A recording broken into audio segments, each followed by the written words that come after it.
I always give away too much. It's like I've got no sense of touch.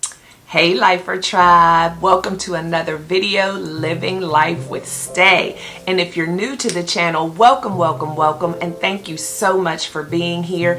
And since you're here, please consider hitting that subscribe button and becoming a permanent member of this Lifer Tribe.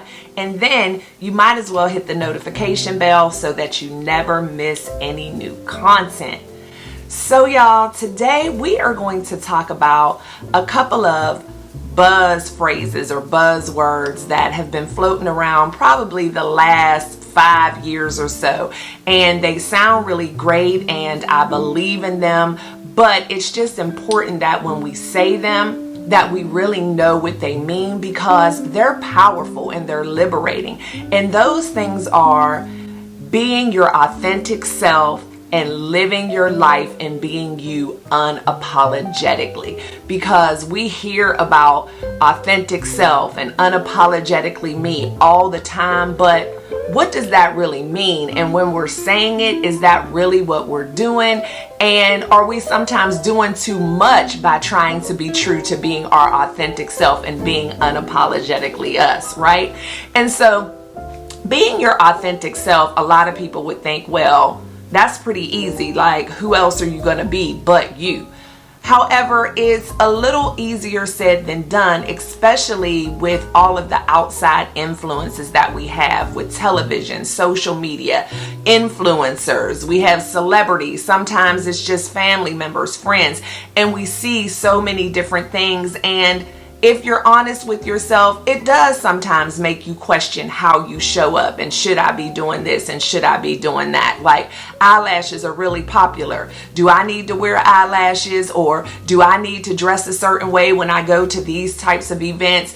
It does make you question. But when you are being your authentic self, it doesn't mean that you never take any type of notice to what other people are doing and maybe sometimes adopt other people's ways of doing things, because expanding and growing and learning from one another is fine as long as you are 100% comfortable with what it is that you're doing. The times that you run into not being your authentic self is when you find yourself doing these things just to fit in or just to be accepted, and you're really not comfortable with it. So me, for instance, I'm not a big hair and makeup and nails girl.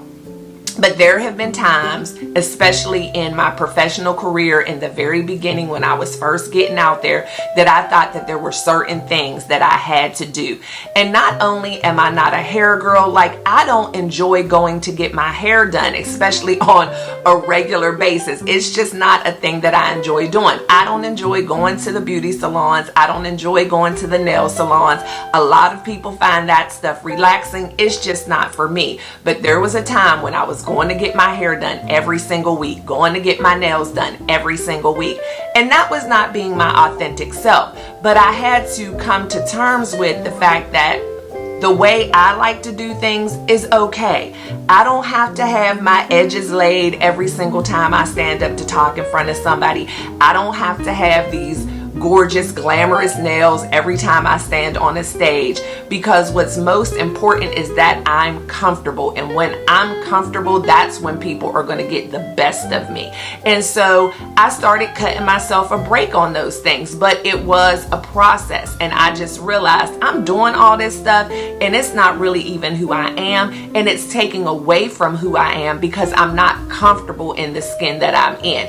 Now, for those of you who know anything about TikTok, TikTok is a whole different animal. And I get a lot of comments on TikTok about my hair, the fact that I have gray roots sometimes, the fact that my edges are fuzzy. And it doesn't bother me at all because I'm being true to myself. And so when people say those kind of things, it doesn't bother me because I'm like, whatever. I'm not for everybody, and everybody's not going to think my hair and nails are cute, but that's okay because I still have a message to give.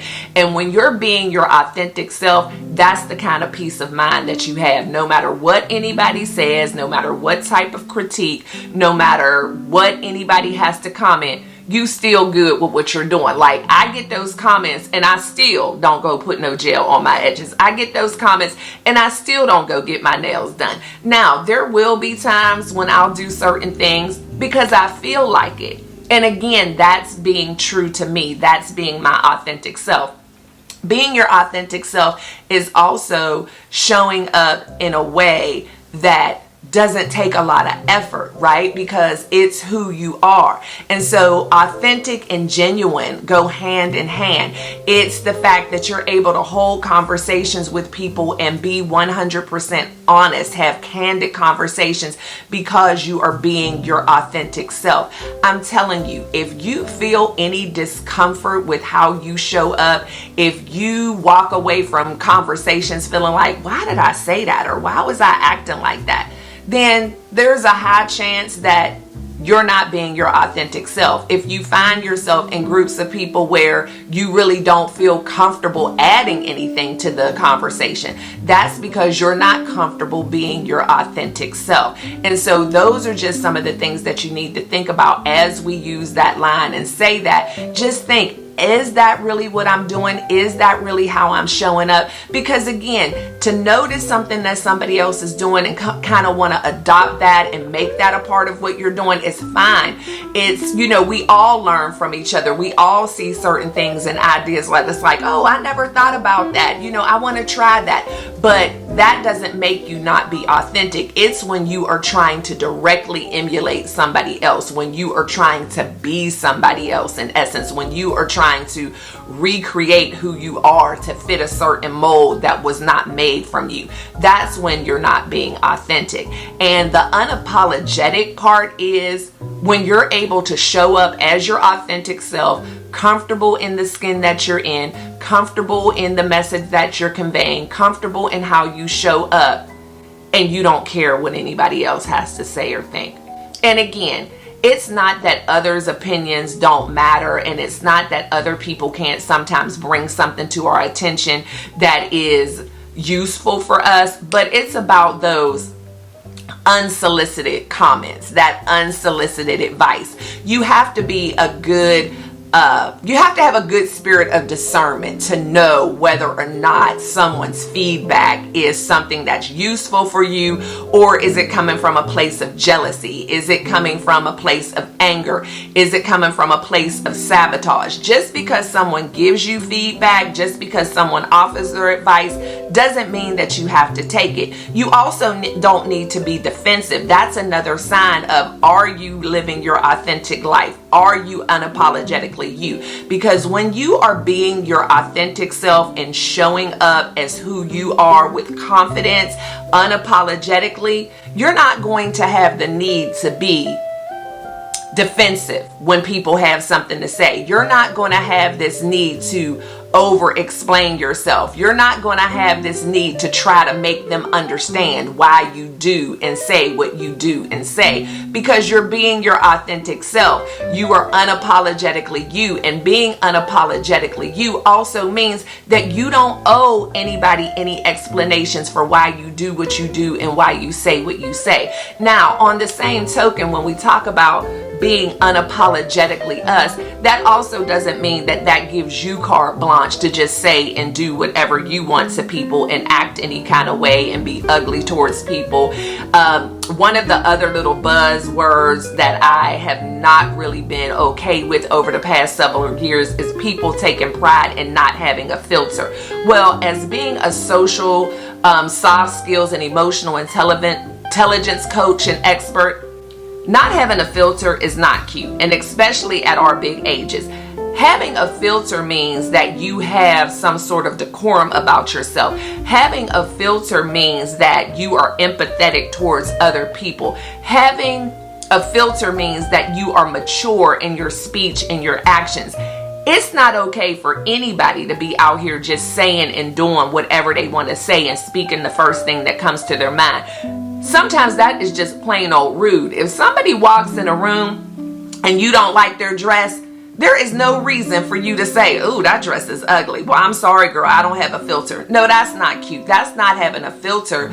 That is just being rude. That is being nasty towards somebody, and that's not cute. And so I want us to step away from that, because being unapologetically you, being your authentic self, does not mean to be rude. It doesn't mean that everything you think needs to be said. It does not mean that everything that is said to you needs a response. It doesn't mean that you can just behave poorly because I'm unapologetically me. This is my authentic self. Because another thing that I talk about all the time is the phrase, "that's just how I am." In a lot of circumstances, it's just an excuse to behave poorly. Because if someone is bringing something to your attention where you have really hurt someone's feelings, or you have said or done something that was just inappropriate, or you've made a comment that someone took in a way that hurt their feelings, saying "that's just how I am" really just means I don't care how what I said or did affected you.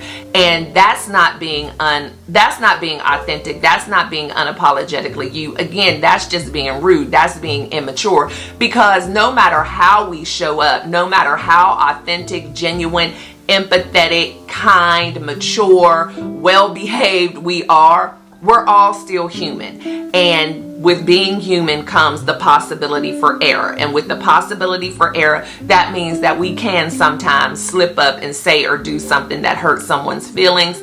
And being mature and authentic and unapologetically you also means being mature enough to know when you should apologize. It's about being mature enough to know when you owe someone a conversation. And so I just wanted to talk about those things, because I feel like so often buzzwords get thrown out there and things become super popular and people are just out here saying things all willy-nilly. But do you really know the meaning behind that? When you're saying you're your authentic self, have you checked all those marks? Are you comfortable in the skin you're in? Are you not living to fit anyone else's mold? Are you not intimidated when you show up and maybe you're a little different than other people? When you're being yourself unapologetically, do you feel like you have to defend your stance? Do you feel like you always have to respond? And then the whole thing about not having a filter, that's fine when you feel like you need to speak your truth and you're not worried about how your truth may affect someone who doesn't deserve that from you. But having no filter doesn't mean saying and doing other things that can cause trauma and damage and hurt feelings to someone else. There is a certain level of maturity that comes along with claiming any of those things. And so I just want us to be mindful of that and not to just start saying things without knowing exactly what we're saying and not proclaiming to live a life that we're really not living. And so the first conversation that we always have to have when we're dealing with any of these types of things is that conversation with that man or woman in the mirror. We are sometimes ourselves the hardest people for us to be honest with. But once you can be honest with yourself and do the work, then that's when you become authentic, and that's when you become mature, and that's when you become unapologetically you, because you're able to handle those things with decorum and etiquette and maturity, and not just use them as a way to try to prove that you're strong or you're tough or whatever. Because again, when you really are these things, then you shouldn't find yourself having to say them very often. If you're really authentic, then that authenticity is going to speak for you. If you're really unapologetically you, people are going to know that by the way you speak and how you carry yourself. If you're really confident, your confidence is going to speak for you. You shouldn't have to tell anybody how confident you are. So again, just some things to be mindful of, just some things to think about. I hope that something I said has triggered a thought or inspired somebody to maybe do something better, maybe to make some changes to be their authentic self and to live that unapologetic life. Or maybe it's triggered you to share this message with someone else, and hopefully you'll decide to share this channel with someone else. And so, Life or Tribe, I love and appreciate each and every one of you to bits and pieces, and y'all know the drill. Always be kind and love one another, but never forget to live your life. LYFE. Love yourself first explicitly. And I'll see y'all in the next one. Bye. I always give away too much. It's like I've got no sense of touch.